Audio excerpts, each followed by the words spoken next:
यसरी यहाँ जाँड हाले होइन कोदोको जाँड त्यसरी हाल्नुपर्छ। अलिअलि पानी मिसाउनु पर्छ, अलिअलि पानी पनि मिसाउनु पर्छ, अन्त डढ्छ होला है। डढेपछि चाहिँ एकदम बास्ना चाहिँ एकदम नरम त आउँछ गाइस। फेरि यसको डढेपछिको बास्ना चाहिँ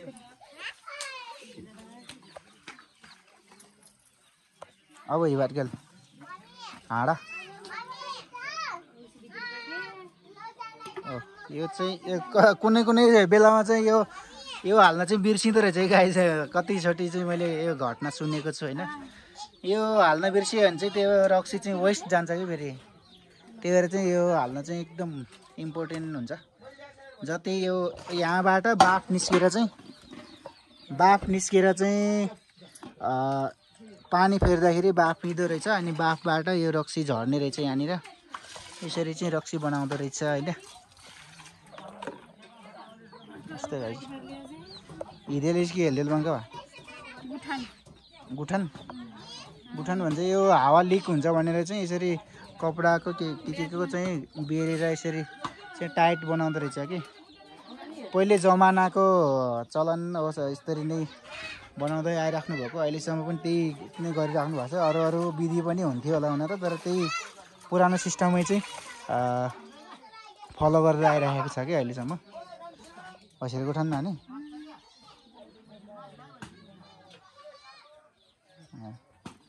यहाँबाट हावा लिक हुन्छ भनेर चाहिँ यसरी हाल्नुपर्छ क्या। तम्बोरा भन्छ कि त खास गरेर के भन्छ पनि।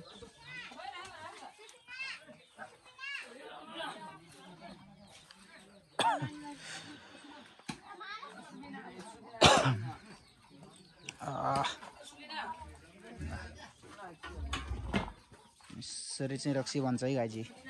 आज दुर्भाग्यवश भनौँ कि लक्की भनौँ, यो दृश्य चाहिँ मैले देखाउन भिडियोमा कैद गर्न सफल भएँ।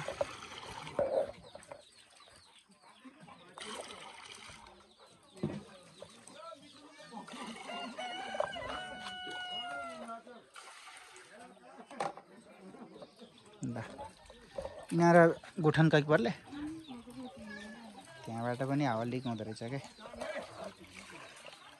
यसरी चाहिँ हाम्रो 3 पानी रेडी हुन्छ गाइज। त्यति सजिलो त छैन, तर खाँदाखेरि चाहिँ आमामामामा यति मिठो हुन्छ। न ह्याङ बनाउँछ यसले, न के गर्छ होइन। थोरै खाँदा पनि सुरुमा यो 3 पानी खाने बानी नबुझेको मान्छेलाई चाहिँ पागलै बनाउँछ कि।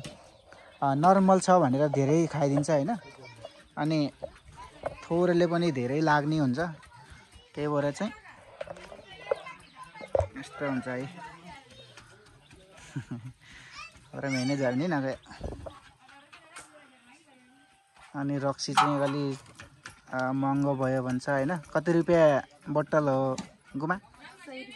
100 रुपियाँ बोतल हो। तर बनाउँदाखेरि चाहिँ धेरै सजिलो भयो भन्छ, सस्तो भयो भन्छ, महँगो भयो भन्छ खाने मान्छेले।